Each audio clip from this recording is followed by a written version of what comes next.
The man was respected and revered throughout the United States, a decorated war hero.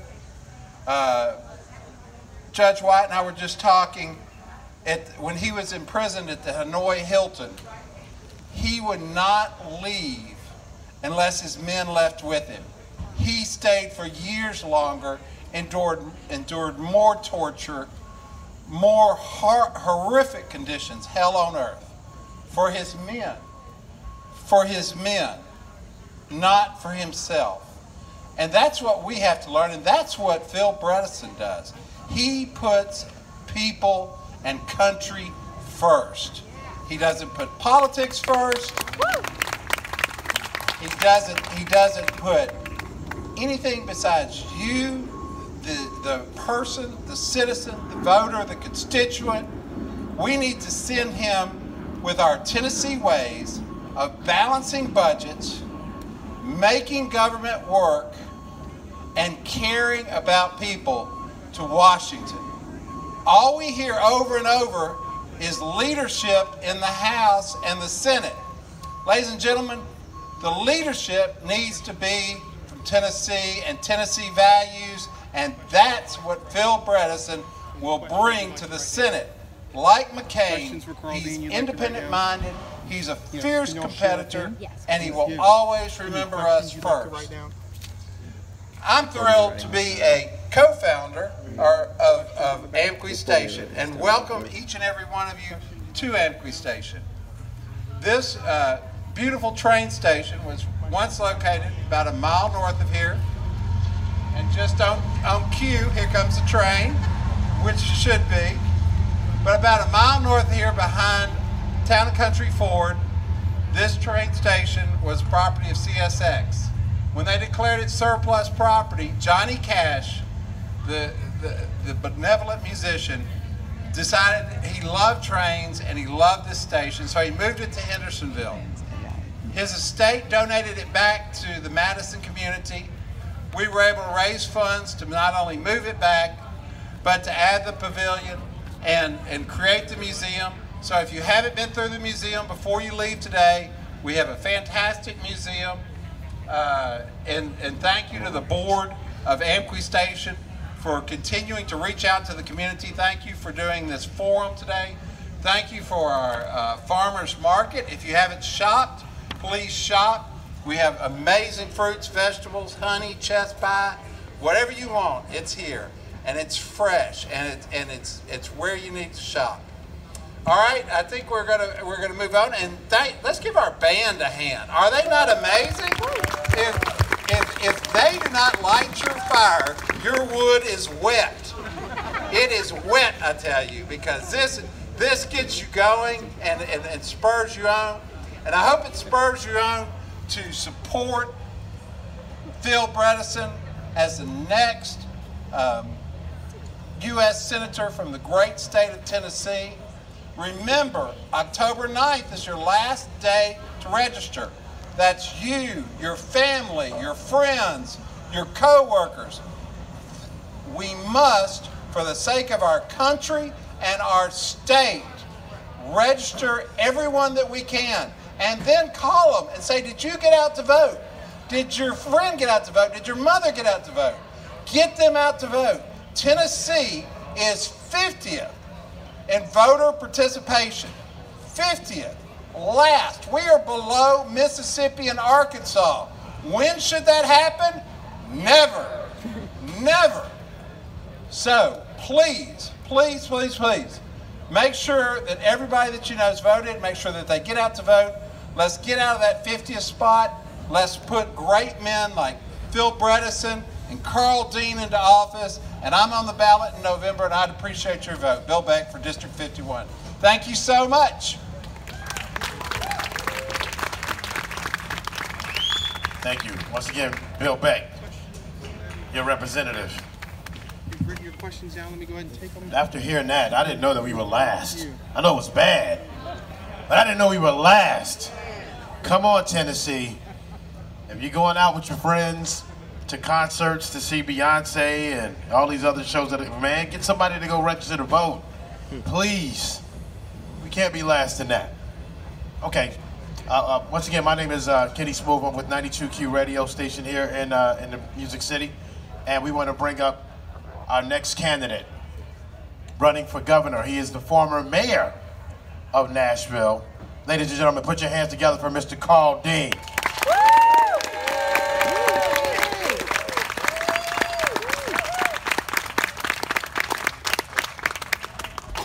Well, thank you, and thank you all for being here today. I want to start off by recognizing Senator McCain. You know, he was truly a great U.S. Senator and somebody who set a high bar for independence and the way we want politicians to speak candidly and to be leaders. So he is someone who both parties and all Americans will miss, and we thank him for his service.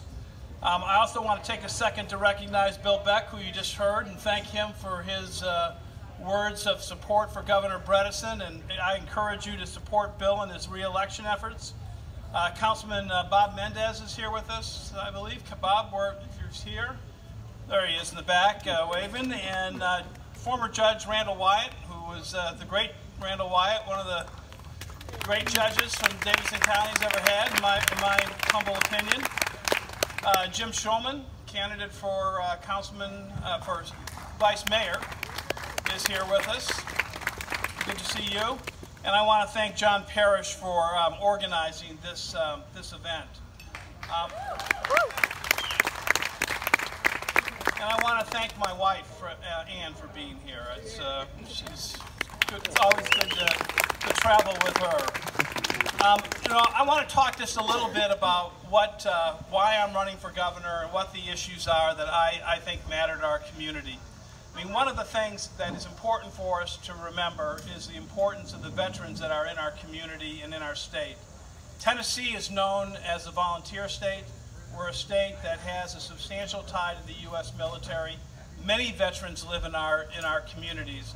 And it's important that we reach out and do whatever we can, whether it's educational, occupational, or medical opportunities to make those available to our veterans. One of the things I'm most proud of is during my time as mayor is that we reopened the Veterans Services Office in Nashville that had been closed, and we got that up and running again. And I think that was vitally important.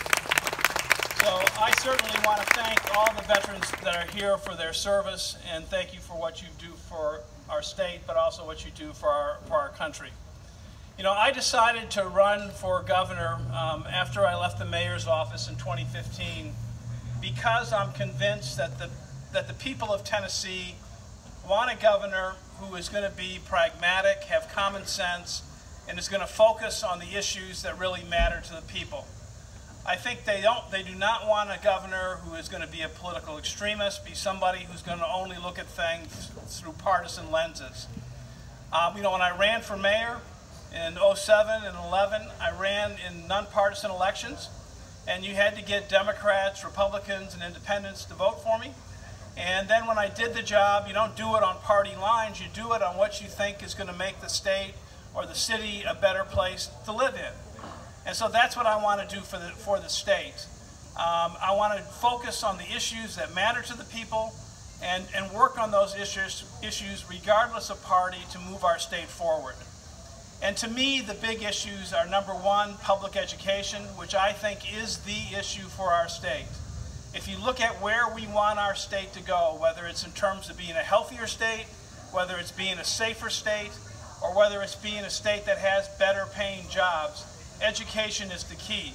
And of course, education is the key to having our kids succeed and have the lives that we want them to have. To me, education has to be a top priority all the time. We need to be a state that is producing more college graduates, but we also need to be a state that recognizes that a lot of young folks won't go to college, but we need to have the vocational, the technical programs that will help them get the skills they need to earn a good living, and that's essential. We need to pay our teachers more. You know, one thing I have learned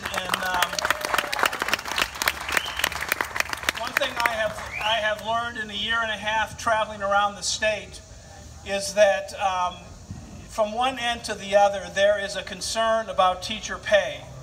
We have in Memphis, I heard time and time again that teachers who are working in the STEM programs the programs dealing with science and math, their biggest challenge is keeping the teachers that they're losing to the private sector.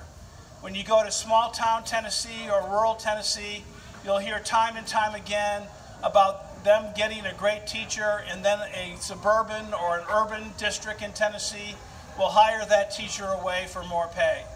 Or we lose teachers to Kentucky, we lose teachers to Georgia, states that pay more. And to me, the magic that happens in the classroom is a result of a teacher who can inspire kids to learn and can do their job with skill. And to get those people, we've got to pay them, to attract them, and we got to pay them to retain them. And I think that is absolutely essential.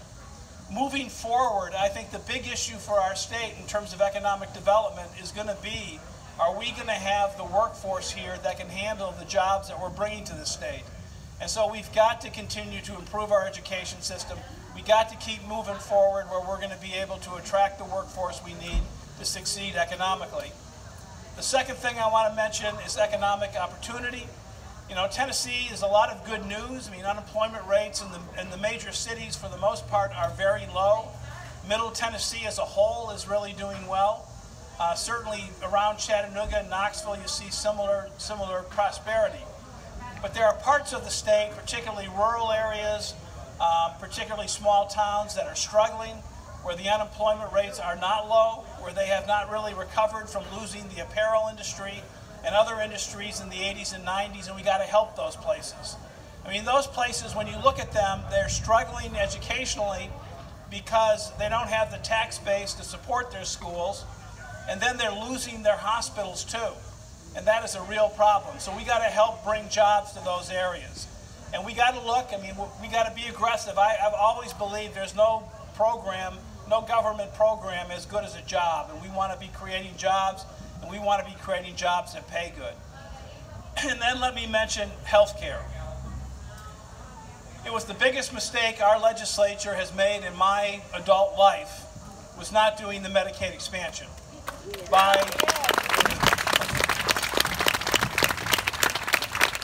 The failure of the legislature to take advantage of the opportunity to bring more Medicaid dollars to Tennessee to help people who are poor, to help people who are who have disabilities, and people who have pre-existing conditions, it was a tragic decision. It was a very political decision. You know, when I talked at the beginning about wanting to be pragmatic and have common sense, that was the exact opposite of that. That was a decision made totally politically. And as a result of that, we have seen thousands of people in our state not have insurance. We've now seen 11 hospitals close. And, you know, and they've closed in rural and small town Tennessee. And you know what that means to those communities. When the hospital closes, you lose one of your major employers, and you also lose the ability to attract new people or keep people in your community, and it makes it really hard to attract business. So we need to get that right. Virginia, our neighboring state, did Medicaid expansion this year. We can still do it. It'll still be to our benefit economically, and we need to do it. So those are the three big issues. A couple other things I want to mention is we got to look out for our environment. I mean, one of the things that I've noticed as I've traveled this state, this is a beautiful state. People aren't talking about conservation. People come to Tennessee for its beauty. They come to participate in outdoor sports and activities, and we got to protect that. I'm a big believer in business. I believe in creating jobs, and I think being pro-conservation, pro-natural beauty is totally consistent with being pro-business. In fact, they're related. People will not come to our state unless we preserve its beauty. Clean air, clean water are not partisan issues. Those are things we got to look out for. And then the last thing I want to mention is this, and this is,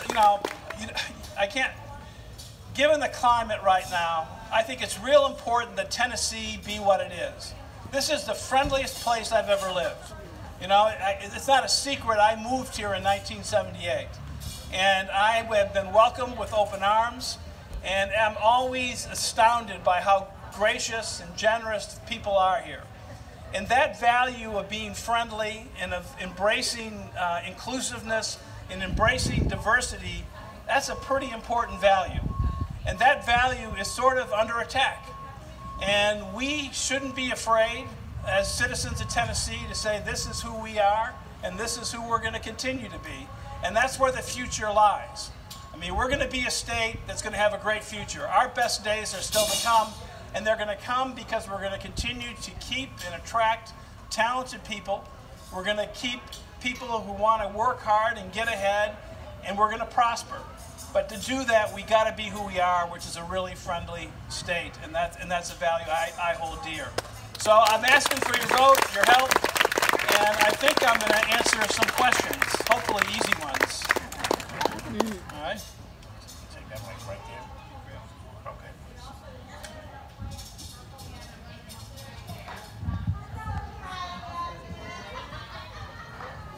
Well, you know, since you're Karl Dean, these are all easy questions. You'll knock it right out the park. Okay. All right, sir. First question. What do you see as the biggest need in Tennessee right now, if you were to take office right now? Well, I think when I take office in January, the biggest issues that we have to, you know, there's really two. I think if you look long term, the biggest thing for our state to get right is public education. I mean, that is the key to everything. But I would say the thing we got to take care of immediately is doing something about health care. And, you know, I think we have an answer that expanding Medicaid will make a difference. You know, 34 states have done this. And it's not just, you know, states in the Northeast. Governor Pence, and he's not a Democrat, the last I looked. Governor Pence did it in Indiana. And it makes sense. It helps your state. It helps your state economically. It helps create jobs. And it gives people health and access to health care. And I've mentioned what it means to communities. When a hospital closes, that is a bad thing for a community. And when our hospitals in Nashville struggle, and our hospitals in Memphis struggle, that's not a good thing. So we need to do that in the new legislative session. So I heard you mention about expanding access, expanding the access in Medicaid. How do you plan to get past all the political snares and the vitriol and the ugliness with the politics that are involved in it? Well, I think you have to do this. You have to acknowledge that we have to work together. I have to acknowledge that, you know, clearly if there's a Republican supermajority legislature or predominantly Republican legislature, you got to reach across the aisle, be willing to work together, not look for credit. I mean, you know, there's a great quote. This Judge Wyatt will remember. Eddie Fogler, the coach at Vanderbilt. I mean, he once said, the basketball coach, I remember him saying this, so it's always stuck with me. He said, "It's amazing how much you can get done when you don't worry about who gets the credit." You know, it doesn't matter who gets the credit, whether it's the governor's office or the legislature, but we need to do things that move our state forward. And so I would want to just reach out to folks and say, we have a problem here. We have hospitals closing. We have people without health care. We're passing up federal dollars that should be coming our way, and we're actually sending money out that's going to other states. How can we correct it? And let's work together to do it. I don't think they pass my agenda. I think we pass an agenda for the people of Tennessee. That's the key. Okay. What do you think can be done to help ensure that minority voters' rights are not being suppressed? Well, I think everything we can do to allow for voter registration, that has gotten more open, and we need to continue down that path. We need to make sure that elections are fair, and we had, and that voting sites are available. I mean, probably the best example during the primaries was the situation in Memphis, which got pretty rapidly corrected when people stood up and said, you can't have one or two early voting sites that aren't accessible to the majority of the people, and you can't have early voting sites that require people to have a car to get there. You got to work through those issues, and you always got to be thinking about how you can encourage more people to vote and get involved. That's the key. You've heard this before, and I'll say it again. In 2016, we were 50th in voter participation, and so we got to do better. That's the key. What can you do from the governor's office, from that position, to try to help Washington work a little better? Who do better? Washington. Well, I mean, I think one of the things you can do, I mean, I felt this way as mayor, when you're in local government or state government, you do have the opportunity, I think, to be creative, and you do have the opportunity to work on issues with a lot less partisanship being involved. I mean, when you think of the things I've talked about, jobs, employment, and education, I mean, those are things Democrats, Republicans, and Independents can agree on, those are important goals. And so I think it's easier to kind of cut through some of the partisanship to get to where we're going. It takes two parties to get that done, but I think it can be done on the local level. And I think if you reduce the rhetoric, I mean, clearly I think in the statewide level, you can have a better political discourse than what we're seeing in D.C. right now. Right. They can learn from watching us, I think. Where does quality early education rank as a priority? It's a high priority. I mean, there's two things that we need to be looking at. I mean, clearly pre-K is something that we need statewide.